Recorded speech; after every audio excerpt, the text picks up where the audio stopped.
I'm Christopher Hitchens, and implausible though it may seem, I want to talk about the Ten Commandments. Who am I, you may well ask, to instruct or advise you on these grave matters, but even Moses himself was a revisionist and issued at least 4 versions of the Decalogue, or the top 10. So if he can be a revisionist, well, so can I. Picture then, if you will, that I'm not just taking a blue pencil, but an actual chisel, and seeing if these tablets of stone could possibly stand a bit of an update for our time. Numbers 1 and 2 actually don't have anything to do with ethics at all. They are injunctions. They remind or instruct you that I am the Lord thy God, that thou shalt have no other gods before me, and they forbid the making of graven images. The commandment against the making of graven images, or images of God, is very upsetting to many Catholics who often leave this bit of the commandment out, because where would Christian art and devotional painting be if you couldn't make impressive images of God, his son, his son's mother? Then we are rather sternly ordered not to take the name of this God in vain, and it's then added rather superfluously that you won't be held guiltless if you do take the name of this Lord in vain. Well, no one has ever worked out exactly how to obey this commandment. Is it taking the Lord's name in vain to shout, God is great, while blowing yourself up and killing innocent people? Some say it's obedience to the law of God. When I say God knows, I really mean I think that nobody knows. It's usually wise when promulgating eternal laws to be clear about what you mean. Remember the Sabbath day to keep it holy. The Christians who want this inscribed in courtrooms and in schoolrooms would end up taking Saturday off rather than Sunday, because this program of commandments is actually a program for the establishment of a fundamentalist Jewish state. Commandment number 5 enjoins that thou shalt honor thy father and thy mother, which seems reasonable enough. It's an interesting commandment because when given in full, it says that if you do so, you will have a longer tenure of the land that's been promised to you. It's one of the few commandments that comes with an inducement, if you will.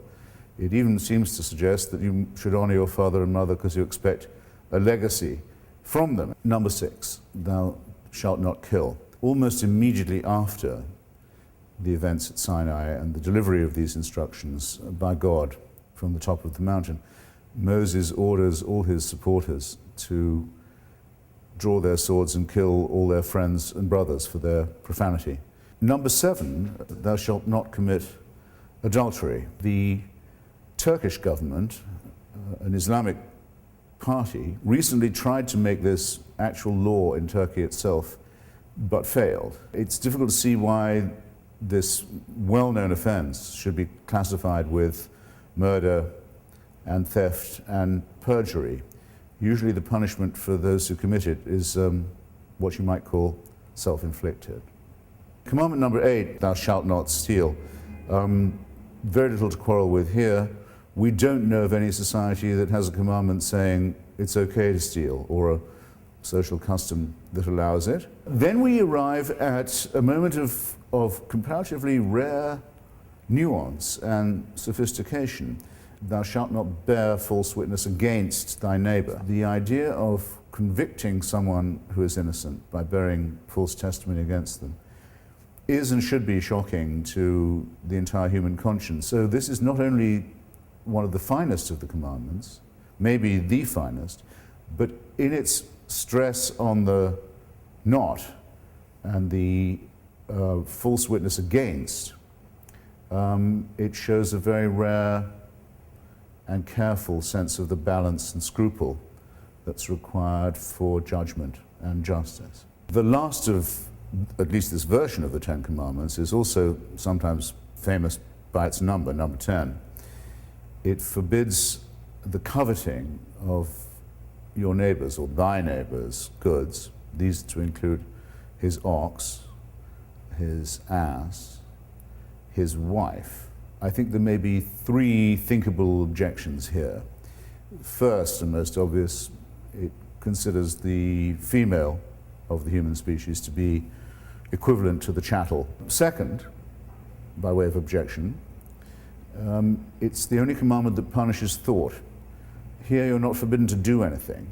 You're forbidden to think even about something. And third, the attempt to suppress an instinct, a desire that must have been put by God into us in the first place. Otherwise, how would we know? The essential division of opinion is this: did God make men, or did men make many gods? There are enough discrepancies just in the well-known version for us to be certain that we're looking here at a God who improvises, who's jealous, who's short of temper, who's inconsistent, or, if by any chance God didn't make Moses and the Hebrews, that the people who made God were jealous, short-tempered, inconsistent, and capricious in their turn. I don't know about you, but as between the consideration that man was made by God or that many gods were made by men, I've never thought there was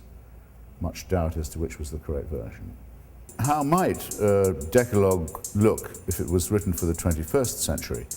I never quite trust myself beginning a sentence by saying, "Thou shalt not," but let's see if we can adapt this famous question.